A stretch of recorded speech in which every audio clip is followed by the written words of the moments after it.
Hello and welcome to our podcast named Detours. This podcast embraces the unexpected twists and turns that shapes the journeys of our lives that God sends us down. I'm your host and fellow traveler, Mike. I'm here with my beautiful wife, Deb, and we invite you to join us on this exploration of uncharted territories we encounter along the way. So without further ado, let's dive into this episode. Detours family, welcome to season number 4. I am here with my beautiful wife, Deb. Hi, guys. And we are continuing down our journey. Thank you for joining us last season with our mostly focus on biblical detours. Thank you, as always, to our friend Ricky. Yes, it was great to have her here. Yeah, we'll probably be bringing her back because she's got more amazing stories. But for now, we're just continuing on with the podcast. Thought we would wind down season number 3 as we're entering into a new season ourselves. Thought that we would kick off season number 4 with everything that's kind of going on with Mom. Oh, boy, yes. It's just a change in season for us, and I'm sure there's some lessons along the way that we have already learned or that God's showing us in the midst of the trial, and, you know, always looking for an opportunity for growth. Yeah, and I think, you know, one of the first things, well, I guess first and foremost, just the quick update on Mom. We're just kind of battling right now with the insurance companies on what we're going to, you know, get coverage for and so on and so forth. But Mom is doing well. Thank We're hoping, God. yes, thank God. Hopefully she comes home here within the next few days. That would be amazing. But we will keep you guys posted. But yeah, I think this has been a very interesting season. I think, and seasons is really kind of an important word. I think it's something that people may or may not be paying attention to is what season in life they're in. Yeah, I think that a lot of people might call it a chapter. This is my do-over chapter. This is my, new beginning chapter. But I think seasons really does sum up what the Bible talks about, even in Ecclesiastics, that there's a season for all things under heaven. And, Yeah, you and I have definitely entered into a season of pruning. God's certainly applying some pressure to us in ways that he never has before. But we're coming out of a wonderful season of blessing, just finding our way back together again. And just God really blessed us and allowed us to enjoy the first few years of our marriage and really establish a healthy bond between us. And that's been amazing. But the season has changed. We've moved from summer to fall. Yes, or winter. I don't know. Winter seems a lot more, you're a winter person. I'm not. So for me, winter is like, oh no, it's winter. It feels like an, oh no, it's winter season, at least from some of the trials we've faced. So whether it's fall or winter, I think what people oftentimes have to be sensitive to is truly what season is it in your life, because they do run in seasons. Is this a season of trials? Because I think some people, for me, when you and I were separated, and we were still in the midst of the trial, I was not paying attention to what season it was in life, and I was trying to force blessings rather than understanding that this was a time when God was trying to grow me and test me and accept all of that. And I was wrestling with him without knowing that I was wrestling with him because I was trying to force a different season, because who doesn't want a blessed season?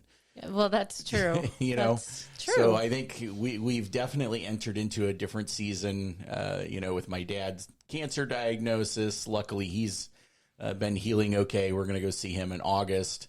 Everything that's going on with your mom, just lots of different things that, that's why we say the season has changed. Right. And to not make it so, for people that are listening that may not use that type of language, it's just, you really look at your life and go, okay, no matter good or bad, there's something that I need to grow in. And even in the good seasons, there's opportunity for growth, because sometimes in the good season, not that we forget about God, but sometimes we take for granted the blessing, and there's room for growth there as well. And then in the hard season, I've noticed myself tending to withdraw even a little from God, which is a habit I thought I had broken, and thought I had worked through some of that, and realizing, wow, I haven't. And I had a week this week. It all runs together because it's all one crazy season. But I was very angry. And in that pattern of anger, I withdrew from God, and I had to repent several days later and ask for forgiveness. But, we get into seasons where we can realize that in the good and the bad, there's some kind of learning lesson so that you can get the most out of every day with Jesus.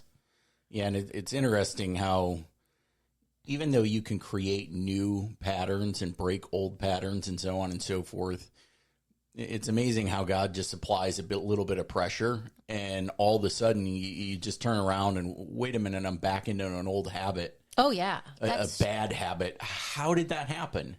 You think you're done with it. You think, okay, I've beaten this. And the reality is you still have to be on guard.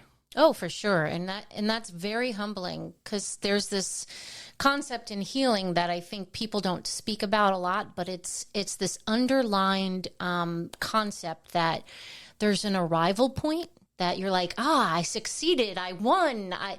And yes, there is those moments where you will get victory, but I don't think we arrive on this side of heaven when it comes to healing from some of those really negative patterns or, trauma responses. I think there is improvement along the way, but the thing that keeps us humble and the thing that keeps us going back to Jesus for help is when we realize, I haven't arrived. I'm acting like a child. I'm doing the same thing that I did, a decade ago, and this is getting me nowhere. And that can be frustrating, because you put so much work into something. Yes. And you just go, God, when are you gonna relieve me of this, anger, this hurt, this, whatever the attribute is that you're trying to get rid of. And he just applied pressure to us. I mean, everything that's been going on with Mom's maybe been, 6 weeks or something like that. So it hasn't been tremendously long, but it started 6 months ago, though. So maybe the depth of the pain is about 6 weeks. Just the tremendous pressure that's been on here lately has been. It's come to a boil in 6 weeks, but it's been simmering for 6 months. And so he's been building up that pressure, and it's And what's amazing, we were kind of talking, earlier this morning, just where is the anger coming from? And one of the things that, we were just kind of mentioning was it's so amazing in your day-to-day life. You may not see it as obvious, but when you're in a pressure cooker situation, watching God open doors and close doors, it becomes almost palatable. Over the last 6 weeks, dealing with insurance companies, them denying claims, and, Mom getting prepped for surgery, and then they figure something out and they can't take her down, and they have to bring in a different set of doctors. And you're watching God open and close all these doors. And a lot of times we'll interpret a closed door as rejection, all sorts of things, not just by God, but even it could be medical staff. Who knows? Yeah. I think when a door closes that you expect to be opened, it always feels like a bad thing. It always feels like, no, you just know you're not having this. This is not going to happen. And it, like a child, when you tell a child no, who has their heart set on something, I've seen myself, and maybe nobody sees it because I don't show it, but inside I'm having a temper tantrum. I'm like, really, God? The dialogue is just like so childlike, and I'm great. I'm really grateful. He's a good father. But when the door closes, if I'm really being honest, in that instant when you don't get what you think is the best, you think, I don't want to say it out loud, babe. Like, come on, out with it. Do you really have good for me? Oh, I hate to say that out loud because it sounds so, I'm disappointed to say that out loud because I know he has good for, like, intellectually, I know this. I've seen evidence of it over and over again in my life where it's just like every closed door was like, I can look back in hindsight and go, oh, Lord, you are so faithful that you closed that door. I would have walked through there and everything would have fell apart. But when it's happening, you're like, this doesn't seem good. This doesn't seem fair. This seems unjust. Like, and so you wonder, like, if all things work together for good, and that's the promise I've been standing on, for those who love him and are called according to his purpose, why doesn't this feel good? And it's all about perspective. You know, I remember we recently had a funeral at Calvary Fort Lauderdale for a young woman. She was... Teenager. She was in junior high, I believe, and she was... middle school age, and she was part of a dance team, and she collapsed on stage and unfortunately passed away about 10 days later. And I'll never forget Pastor Doug Souter of Calvary Fort Lauderdale is obviously doing the funeral, and the very first thing he says when he walks up on stage is, you know, God's definition of a full life is so much different than ours. Wow. And I think it really put the gravity of the situation into perspective. And I think that's God's definition of a beautiful Deb Marsalisi or, you know, an amazing Mike Snyder is so drastically different, his definition, than what we understand. And same thing for your mom, Arlene, that because his definition's so much different, he knows what it takes to get us there, and his path is going to be different than us. But you're right. You still wrestle with, God, why couldn't you just do this? Why couldn't we just have this procedure? Why couldn't we just get our claim approved so that mom could move forward with the next step? It's so easy to question that because you're fighting for the vulnerable. Your mom's 82 years old. She can't fight this herself. Nobody's going to love her the way that you do, especially not an insurance company. So yeah, their idea is, oh, this is a dollar figure we're going to deny. Yeah, she's just a number. Yeah, so it's you know it's interesting how he's working and how he's opening and closing doors. But whenever I think about God opening and closing doors, I'm a child of the 90s. And I grew up, I mean, who didn't grow up with The Simpsons being part of their life? But there's this episode where Sideshow Bob is walking through the yard, and he's a clown, and he's got really big shoes, and he takes a step forward, and he would step on a rake, and the rake would come up and whack him on the head. And he'd take one step to the side because he doesn't want to walk straight forward back into the same rake. But he takes one step to the side and there's another rake and it comes up and hits him in the face. And he just keeps doing this and he's turning in all these different directions and all these rakes. All he does is take one step and it, bam, right in the forehead. And a lot of times that's what it's like when God's going, I just want you to sit still. Oh, that's so hard. Be still and know. And I got as many rakes placed in front of you at every angle because I just want you to sit down and I want you to meditate on this verse. Be still and know that I'm God. And so I'm reminded of that in this season as we've been dealing with things for Mom. Yeah. And I have a tendency to have to get hit with a rake a lot more times than the average person before I crumble and just go, okay, I'll be still. Like, being still to me seems very it's counterintuitive to you as your husband because you're so results oriented. If watching you as your husband, you define success by, did I accomplish what I set out to accomplish? And I almost want to cry looking at you. But it's amazing because you can get caught up in that and you can define success by that when success is just opening the doors that God opens for you and being patient. And it's so easy for us to sit in here in a sound studio and say that kind of thing. It's totally different to live it out. It's very different to live it out. Totally. We absolutely know that we're hypocrites on this one. We're trying to shorten other people's learning curves here. But we're in the middle of the curve, and it's not fun.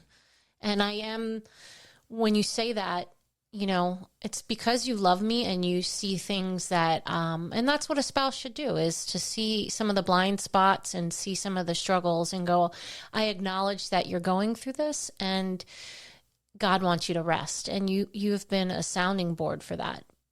But I also recognize that concept doesn't just apply to an event or a season. Like I am performance-based, even I think in my relationship with God. And I know that this is not what he's asking for. Like, good golly, I don't know how to stop myself, babe. Like, I know that I don't have to perform for his love. But when I'm undisciplined and I'm sitting on the couch moping, he loves me just as much as when I'm doing a Bible study and praying. And that's a really hard concept to wrap my brain around. I think I've always strived to get it right in my relationships, and the striving is what exhausts me, and then at times can make me feel a little bitter, and that's not who I want to be. And I almost wonder, you worked over 20 years in the fitness industry. I wonder how much of that you trained yourself. If I work harder, I'll get better results. Sure. And that's not how it works necessarily in God's economy. In some things it does. Yeah. Spend more time in the Word and pray more, and you're going to have more wisdom, and you're going to be, discerning. Yep. You're going to get all those fruit of the Spirit and so on and so forth. But it's also trained you to be results oriented and results that you have control over. And I have no control in this season. Right. That's, in fitness, be disciplined with what you're eating, be disciplined in your workout routines, and you will see results. You can do everything right in God's economy, and you'll end up right where you left off. It's fascinating. A month later, 2 months later, and you're exhausted right back in the same spot. And God's going, my story. Yeah, and God's going, well, you left the starting gate without me. I was still sitting here at the starting gate, and you just took off. And now that it's taken you a month or two and you're completely exhausted, you've circled all the way around the racetrack. We're back here at the starting line, and I haven't left yet. God, Mike. But it happens all the time. So many times, we trust ourselves more than we trust God. That's what it boils down to. Like, I can get this done. Oh, I can get the insurance company to approve this. I'm just going to appeal every single thing they got. And we can try and take things into our own hands rather than be still and know. It's a tough game, especially when it's someone that you love so much. Like, we would do anything for Mom. Right. She's probably going to come live with us for quite a while, as we get her strengthened back up before we can, be comfortable that she can be on her own. But you and I looked at each other, and we never even questioned that. Of course she can come here. We would do anything for Mom. And I want to say, not every husband would do this, so I thank you. It's like, she's a handful. I mean, she's not real soft and meek and mild. She's a lovely woman who's a bull in a china shop, and her presence is known as soon as she enters the room. She is larger than life. She's a handful, and you're just smiling at me right now, and I'm just like, yeah, like, we're doing this. And that is a testament to your servant leadership. Yeah. Well, I appreciate that, but you're right. She's an 82-year-old, 100% red-blooded Italian woman, and lives up to every single stereotype that's out there for 82-year-old Italian grandmothers. But we love her. Yeah. So that's what you do: honor your father and mother. And so we're in this trial season where that's what we're being tasked with. So, and I fully believe that when you honor God in some way, he will turn around and honor you, So, yeah, I look forward to having her here. Yeah. You do? We will have our hands full, but it will be a time we will never forget. I'll tell you that. Oh, that's true. We'll look back and have lots of stories to tell, I'm sure. And some will make me cry and some will make me laugh, I'm sure. Oh, I have no doubt. And there's probably a good chance that God's going to test that anger again. Oh, my God, Lord. Yes, I know. And that's the interesting thing. Like, we talk about anger pretty openly between each other because we've both had our battles with it. And, there's these toolbox items that I go to all the time and that I've written about on multiple occasions that I have not pulled out my toolbox in a long time, and I'm pissed that I have to pull out the toolbox. Like, I'm angry about the toolbox. And some of those things, gosh, I'd love to just break down what anger management toolbox even looks like. But I'm going to say this before I do, is I haven't gotten the toolbox out. It's dusty, and Let's dust it off before Mom gets here. Oh my God. Let's reread the instruction manual. Let's dust everything off. But you're right. You have all sorts of different tools and all sorts of different skill sets, and you sharpen some of those tools in certain seasons, and then they get put away. Right. And this is now rusty, and we have to get out the vinegar and start getting the rust off and, getting ready. So, and you've kind of talked, you've written some devos on some of this stuff. I have. So what have you kind of talked through in some of those devos? Well, devos really kind of give you just a short clip of what it looks like. So, and I think it's an appropriate thing for a podcast. And if people want to look into it further, they certainly can reach out to me. But like tool number 1 is really your body speaks. And if you've had any trauma in your life like I have, sometimes you ignore your body's physical response. So I've had to learn to listen to my body, and anger usually produces a certain visceral physical response in me. And I think that's important for people to know so that they know, oh, here it comes. Now what? And mine is typically,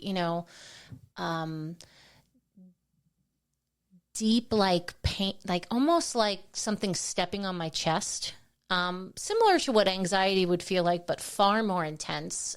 There's a physical heat that rises up in me, like when you see those old cartoons where, at the bottom of their feet, it's getting red and it goes all the way up to the top and then they blow their top. Yeah, that is literally a picture of the heat rising.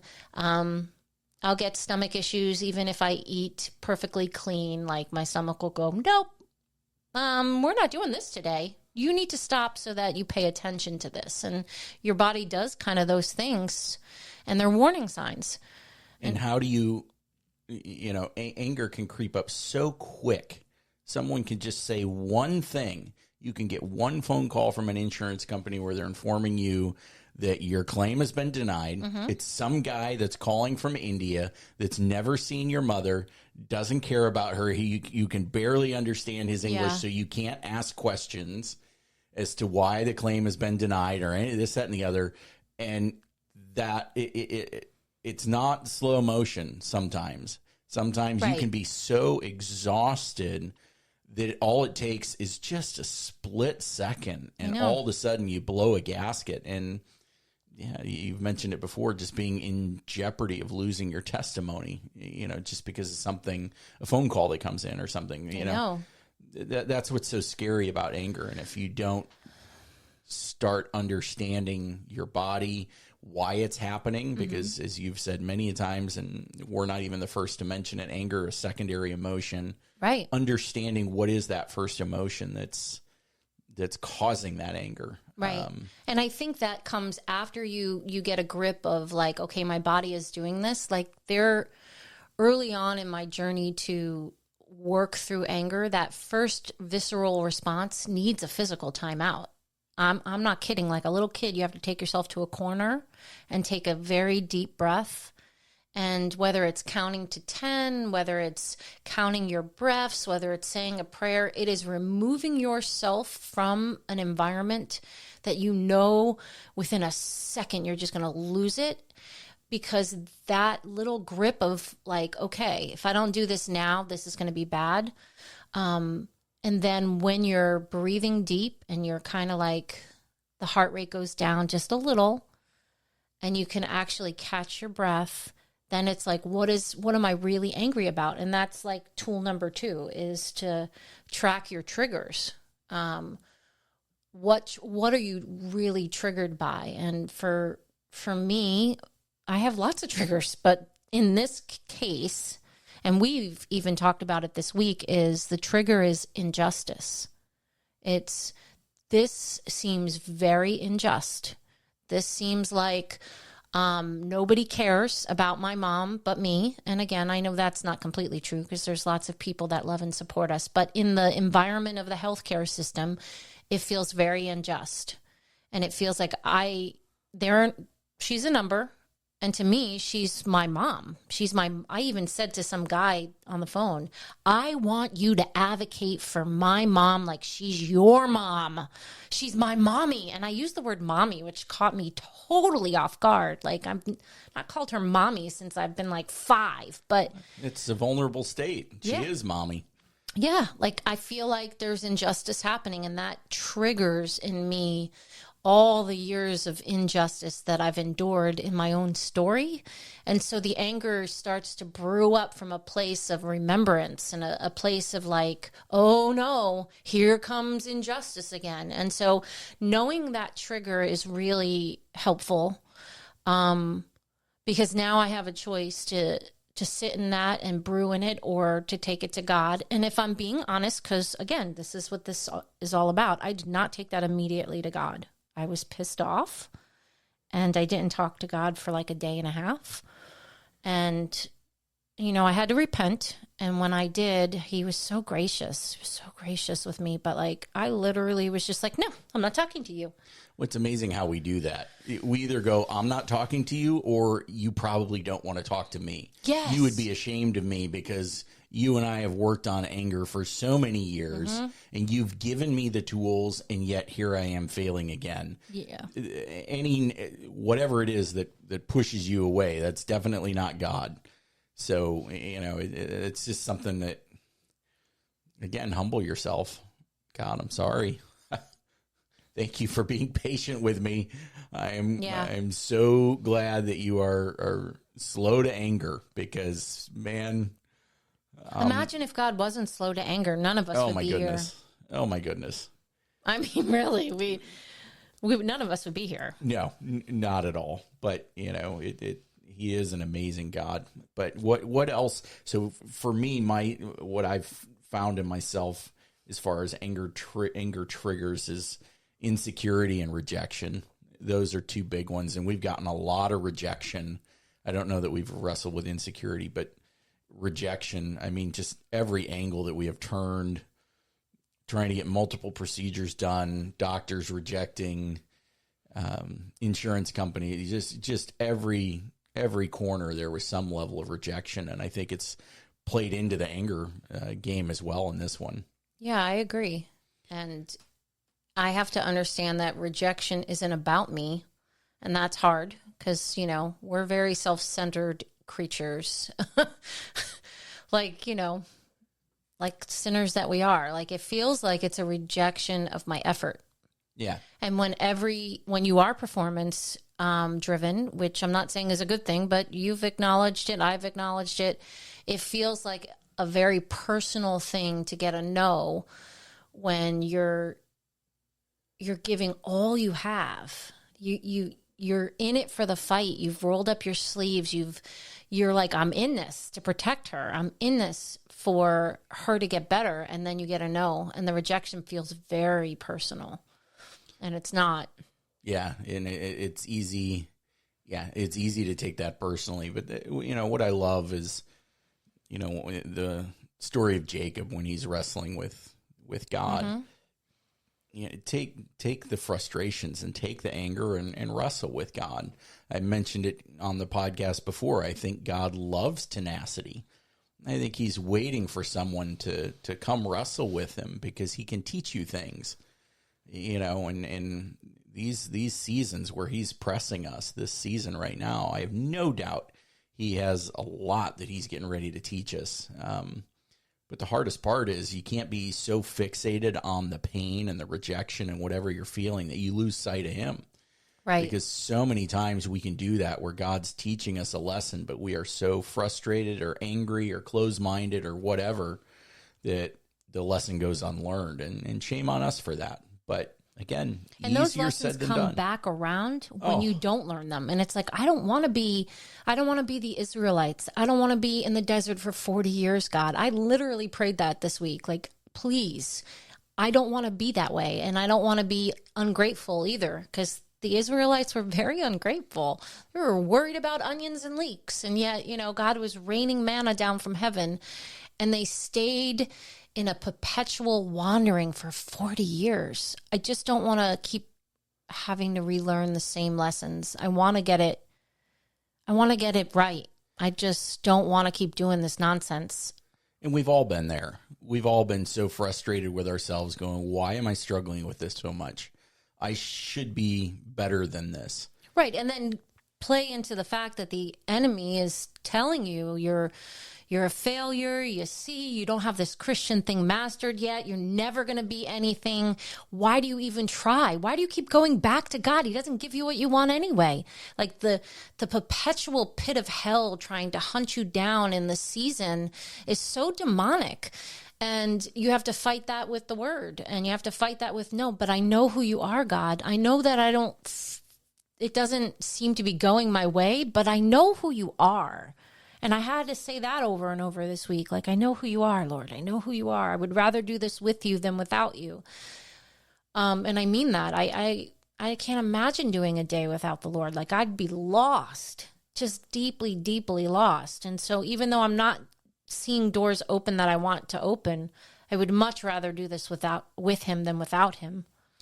When you're in a blessed season and everything's going well, hope doesn't seem so important because you're getting your way. That's a good point. But when you're in a season like what we're in right now, just having the hope that an almighty, all-knowing God is on Mom's side and he's trying to teach us and he does want us to prosper, But like you said earlier, our version of prosper is very different than his version of prosper. So many words, right? I mean, The Chosen makes fun of the word soon. That's true. There's so many words where God's definition is so much different than us. And I think that's why throughout the Bible, Jesus was constantly getting frustrated, because he was saying something and whether it was Nicodemus or, an apostle, they were so far from where he was. Yeah, they didn't get it. And I think that's us a lot of the times, is like, we just don't get it. And you look at the apostles and you're like, wow, like he said it so plainly. Like, why aren't you getting this? And then, I'm sure there are times where God has said something plainly and I have a doe in a headlight look on my face, like, what do you mean? Yep. So we're no different than them. We No different. All the way up to the cross. He's like, I'm going to the cross. I'm going to the cross. I'm going to die for the sins of the world. And they just they couldn't look beyond themselves. They couldn't get it. There's got to be something for a wife speaking to a husband that you can relate to that, where you have told me over and over again, Michael, will you just? Mm-hmm. And I'm just not getting it. Yes, I don't want to call you out like you called me out earlier. I'll be nice. Seriously? You're going to go there? Well, I mean, you called me out for good reason. I am performance-based, so Hey, I love you for it, But, and one of the things that I think is so critically important when you're in a season like this is you do have to get the anger out. And I think as you wrestle with God, the book of Psalms is so valuable because I don't remember the exact ratio, but it's somewhere around 25% of the book of Psalms are lament psalms. And it's King David sitting there crying out, going, God, have you forgotten about me? Why do you let my enemies prosper? What, he's constantly asking these Job-esque questions. And usually it lasts about half the psalm. And then he ends the psalm in worship. And I think it's such a beautiful picture where when you're going through a season like this, yeah, you can absolutely sit there and go, God, you say you're going to use all things together for good. I don't see it. Right. I don't get it. Where are you? Yeah. And sit there, and I don't encourage you to be, take the wrong attitude with God, but you can certainly be desperate when you're asking these questions. And really seeking, because seek and you will find. Right. So he has to live up to that promise.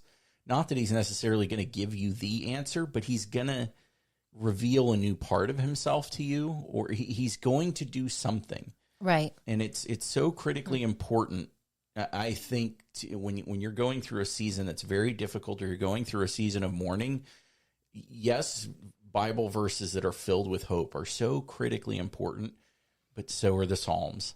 Well, what's interesting when you said David's processing where he's lamenting and then he's praising, we don't really know how long it took him to write that. It could have been, he wrote all this lament, he went through all this stuff, and then like we read it as one thought, but maybe it wasn't. Maybe it took time for David to come back with pen in hand and write the rest. And that's the part we don't know. We can learn that in heaven, but I mean, maybe we're expecting that because we're reading it that way, and it's written as one psalm, as one thought, but we don't know what David struggled with in between. We don't know if he struggled with the lament a lot longer than we think it should take him, or it should take us. Maybe the lament actually lasted a really long time. Oh. And then he got back to the paper and wrote, but praise you, God, you are who you say you are, and you are my Redeemer and my rock, I fully believe him losing a child. You don't get over that quickly. No. That lament stuck around, and it stuck around for a long time. Sure. So, yeah, as I was saying, hope is so powerful. It's one of the most powerful forces out there, but also confronting and allowing yourself to be sad, allowing yourself to be frustrated, even being angry is a good thing. And read those Psalms. Just don't pick that anger back up again. When you leave it there at the cross, when you have that conversation with God and you take out that frustration, you get that anger out. So many times we just pick that right back up and put it right back on our shoulders. I know. We do that with forgiveness too. Yeah. Absolutely. And it's so critically important for us to leave it there and not pick that back up. I don't always know how to do that. I know. It's hard. I literally will picture in my hands, I close my eyes and I'm picturing my hands, and it's this, image of me just taking this ball of frustration, all this goo, and literally handing it over to God and saying, here, take this. I don't want this. Please don't give this back to me, because I can't handle it. You can. And so I'll sit and I'll meditate on that image. That helps me. But you do so much where you just are so great at worshiping. You'll go into your prayer closet, and I don't know, I'm coming home on a Saturday or something for running around doing errands, and you're in the prayer closet just singing, and I admire that from you, because God's about the only person out there that wants to hear me sing. But I haven't done that in a while, babe, and I should. Yeah, I mean, you even mentioned to me, I was on a conference call with work a couple of days ago, and it's basically all the remote employees of Calvary. We kind of have a small group, if you will, and we're going through a Bible study, and this week we were talking about biblical disciplines. And, you said you were really convicted, and you can elaborate on that if you want. But I think what's so interesting is when we go through a season like this, biblical disciplines like getting up and praying or reading the Bible, these are the seasons you need it the most, but you're so caught up in, I got to make a phone call to our healthcare provider, and I got to touch base with the nurse that's on call, and this, that, and the other, that all of a sudden in the season that we need those disciplines the most, we neglect those disciplines the most. I know. And it's embarrassing. It's so hard. Like you and I have Miracle Mondays where we pray together every single Monday. We come up with our list of friends and obstacles and things that we're grateful for, and we'll sit down and we pray together. And it's been several weeks, and it wasn't even like a conscious, oh, we don't have time for that. It was just like we've been so busy consumed. Running to the hospital to make sure mom, it was taken care of, and this, that, and the other, that you don't even realize it, and all of a sudden it's Thursday, and you're like, holy cow, we missed. Not only did we miss Miracle Monday, but it was several days ago. Yeah. And those disciplines oftentimes go out the window when you need them most. And it's embarrassing to say that. I know. But that little conference call you had, I walked in just to grab a cup of coffee. So I maybe was standing there for about a minute and 30 seconds while the coffee brewed in the Keurig. And I just was like, holy moly. Where has my discipline gone? Like, it was such a holy conviction that I walked in just at that time. This wasn't about me. I was a fly on the wall. And I thought, holy moly, where have I been? Lord, I have strayed, and I needed to hear that. And I needed to hear it in such an anonymous way that it just struck me like, wow, all the things I know I should be doing. And I don't mean should in a way that I have to earn God's love, but the things that I ought to do, the things that I ought to do are the things that benefit my relationship with God the most. And I haven't done them. And that's really been something that I have to make a concerted change. That's without a doubt. Or I'm not going to make it through the season. You have to make time for it. You have to make it a priority. Mm-hmm. And sometimes when you're wrestling, again, with insurance companies or this, that, and the other, to sit there and say, I need to spend alone time with God where I'm not going to be productive on the medical front. And I have to accept that.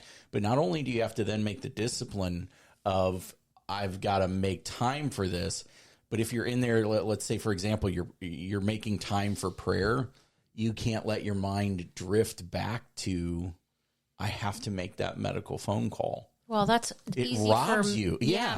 Man brain. You can compartmentalize. I have a really hard time with, that constant, like in the back of my brain, there's all these computer windows opened. It's just very hard. And even man brain, like if there's a project mm-hmm. and I'm halfway done with it, that's where my brain is. It's not where, okay, it's time for us to sit down and have family dinner. It's me on that project, finishing that project. So then you do have kind of like a multitask brain in certain respects. You bought this coaster for me as a joke a year or two ago, and it says something along, I'm going to paraphrase because I don't remember it, but it says something along the lines of, my superpower is I can look you dead in the eyes and have no idea what you're talking about because my brain, because I'm elsewhere. And that literally can happen. There are times where I'm sitting there and all of a sudden I look back up at the clock and I've been in the prayer posture for 20 minutes and I go, but I haven't prayed anything because my brain, I literally knelt down or I sat down or I've been standing here in the shower with the intention and I go, dear Jesus. And then I go over to what the problem is and what's wrong with me? I can't, why can't I shake this? So I don't know that compartmentalizing helps. It may, I don't know, but it's definitely a difficult thing. Yeah. But as far as anger goes, was there any other? Because you just did a podcast for Trees of Hope, right, where you were kind of talking about some anger. Well, yeah, our last ideas. episode was aired, and I would strongly recommend people go over and listen to that podcast if you've experienced any sexual abuse in your past, or you have family or friends who have experienced that. It's really insightful, but What's the name of it? It's called Not Just a Hashtag. Okay. And we weren't specifically talking about like the anger toolbox, but we were breaking down the concept of happiness can be a deception at times. Like we feel like we have to be happy to be successful, where biblical contentment is very different than worldly happiness. And so we broke that down, and we did dialogue about anger, because a lot of times anger comes up even in the midst of just life on life's terms. And when you're thinking that you're going to be happy and you're not, anger can arise. So yeah, it's a cool little podcast. But we were talking about how the week had unfolded, and I admitted that I was angry. I was angry that I wasn't in a happy season, and it's never fun to admit to an audience of people. But I think what makes us do this is we really do want to break those barriers of putting up a Christian mask. I don't want to do that. I didn't want to do it when I first got saved, and I certainly don't want to do it now that I've walked with the Lord as long as I have. So, yeah. Yeah, anger. I don't know on this side of heaven if I will ever escape it. This is one of those things that I'll probably be battling the rest of my life. I'll have lots of God stories along the way where he shows up, but it's definitely been a tough nut for me to crack, for sure. And especially men, just, this is not biblical or anything. But I think I heard something from Jordan Peterson where he was talking about the mind of a man versus the mind of a woman. And men are significantly more violent on the ends. If you ever picture a bell-shaped curve, Yeah. You have a bell-shaped curve for how a woman's mind works, and so on and so forth. And the same thing for a man. And the difference is, it's not so much different in the middle. And I could be wrong in some of the things I'm saying. Definitely go pull some of his lectures. But he said, the difference is at the ends, the extremes. Oh. And that's where you really see the difference between men and women. And men have they're so much more prone to violence and anger. It was pretty staggering. I mean, just look at the statistics of violent crimes, and most of them are committed by men. So I'm not saying women can't be violent or there aren't women murderers or stuff like that, but yeah. Yeah, so I think this is something I pray all the time. God, take this from me. I don't want this cup. Mm-hmm. And he certainly shows up for me. Yeah. But yeah, it's still out there. I haven't figured this all out yet. No, and that's the part that's, I think when we think about healing from something that's sinful, we want it to be a straight line. That would be great. Yeah. A to Z, I'm done. I've done the work. And it's just never like that. And I think I've said it a couple of times on this podcast. It really is peaks and valleys. There are going to be points where you're really nailing it, and you're successfully bringing the anger to God, or you're processing in a way that you understand why you're angry and you're making better choices. And then there's times where you're just in the pit and you're just in the valley.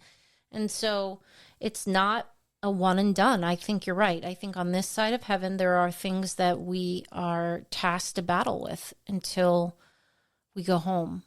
And I'm not saying God tasked it with us, but living in a falling world, this is the injustice of the world. It's wicked, and we're living in it, and there are going to be things that we battle. And I've really learned that even if you work a program a very long time, and I call my learning tool a program because I went through a couple of different designated programs that had lesson plans and had group meetings, and you just think, well, I've just done all this work, it's just going to be okay now. And if you don't apply those work and you don't apply it in the moment, you could be right back where you started from. And so I think anger is one of those things that Especially if you grow up in a for me, I don't know, I doubt this is your scenario, but somebody listening might relate. Like, I was not allowed to be vulnerable. I wasn't allowed to show any other emotion, but for some reason, anger was allowed. Like, I was allowed to show anger. And so that's my go-to emotion when things happen. Now, in one respect, that's a blessing. There's lots of people that grow up that aren't allowed to be angry, and they're viciously angry inside. At least we were in a family where showing anger was okay. Anger would meet anger, things would escalate, things would get, That's how your family communicates. Are you kidding? Sometimes we're screaming and you're looking at us like, what is going on? And we're like, this is normal. What's the big deal? But in one respect, the other side of that coin for me is being vulnerable and being sad and being tender was never looked upon as a good thing. And I'm learning that I have to sit in those things in order to be authentically me, because anger does not produce the righteousness of God. Yeah, and it's especially tough for men. I mean, for a man to have tenderness, that's not viewed in today's society as being strong. Oh, I think masculinity has been under attack for a very long time in our country and in our world, not just our country. I don't want to just pinpoint the United States. And you guys really, women want men to be vulnerable, and as soon as they show up vulnerable, we don't know what to do with ourselves. And I think that's a problem. Yeah. It does make it tough, but we're going to pull through this season. I'm going to go out and do drumming as soon as I can. Drumming is a great outlet for anger for me, and I'm sure you'll get back into your prayer closet, get back into your disciplines, and God will help us through this season. But it is aggravating sometimes to go, man, I thought I had this licked, and I don't. Yep. Right back to that starting line, and Jesus is there waiting for you, Amen. So, well, yeah, I think, we'll give everyone an update on Mom, there's quite a few people that listen to us that know us personally, know your mother and know us personally. Thank you guys so much for prayers. We've had people from the church send flowers. We have meals text message that have been threads. sent. Yeah. Just really grateful for everyone. Yeah. Mom and Dad belong to this tiny, tiny little adorable church, a little Baptist church over here. And they brought over a bunch of frozen food meals for Dad the other day. And just so thankful. Yeah. There's been a phone call from that lead pastor there that just kind of knocked our socks off a little bit, what was said and just the support that they're willing to offer. And we love that little church. We love our church and Calvary Fort Lauderdale. The whole church family's been absolutely amazing. It's definitely a picture of when one part of the body hurts, the whole body hurts. It's definitely been some of that. So God's speaking to us just through different congregations because we're involved in multiple churches. Yes. So that's been amazing. But we will keep everyone posted on Mom as we get updates. But thank you guys so much for spending another hour of your day with us. Yeah, we appreciate it. Absolutely. We will see you guys next time. Thank you so much for joining us. We got a lot in store for season 4. Yes. Looking forward to this. We'll see you guys next time. Bye, guys.